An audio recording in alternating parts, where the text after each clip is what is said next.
माँ की एक कहा सालों की कमाई जला सकती है, और माँ की एक दुआ बंद दरवाजे खोल सकती है। अस्सलाम वालेकुम रहमतुल्लाहि व बरकातुहू। कभी आपने रात को बैठकर ये सोचा है, मेहनत भी कर रहा हूँ पूरी, थक भी रहा हूँ, फिर भी बरकत क्यों नहीं? पैसा आता है मगर हाथ से फिसल जाता है, घर में सामान है मगर सुकून नहीं। घर में सामान है, कहीं ऐसा तो नहीं कि रिस्क आसमान से आ रहा है और हम जमीन पर उसके दरवाजे बंद कर रहे हैं? दिल पर हाथ रखकर सुने। पहली वजह, गुनाह जो छुप कर किए जाते हैं। बंदा समझता है कोई नहीं देख रहा, मगर याद रखें आसमान वाला देख रहा है। हराम कमाई, झूठ, धोखा, नजर की बेहयाई, ये सब रिस्क की जड़ काट देते हैं। गुनाह सिर्फ दिल को सया नहीं करते, ये दस्तरखान भी खाली कर देते हैं। दूसरी वजह, माँ बाप का टूटा हुआ दिल। ये फैसला करना बहुत मुश्किल था, क्योंकि मुझे इल्म था कि इससे इनका दिल टूटेगा। अगर माँ खामोश हो जाए और बाप दिल से बद्दुआ दे दे, तो दुनिया की कोई ताकत बरकत नहीं ला सकती। माँ की एक कहा सालों की कमाई जला सकती है, और माँ की एक दुआ बंद दरवाजे खोल सकती है।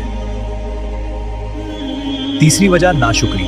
हम कहते हैं मेरे पास कुछ नहीं, मगर क्या कभी सोचा सांस मुफ्त है, आंखें सलामत हैं, छत मौजूद है, फिर भी जुबान पर शिकवा। नाशुक्री रिस्क को भगा देती है, शुक्र रिस्क को खींच लाता है। चौथी वजह, सदका रोक लेना।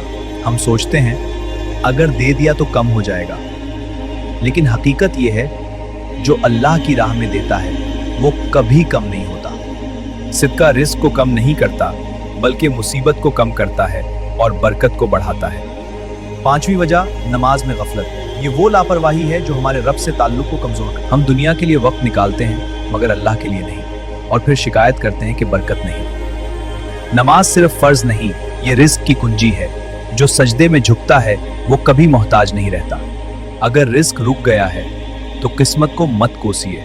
आज खुद से सवाल कीजिए, क्या मैं गुनाहों से तौबा कर चुका हूं? क्या माँ बाप राजी हैं? क्या मैं शुक्रगुजार हूं? क्या मैं सदका देता हूं? क्या मेरी नमाज कायम है?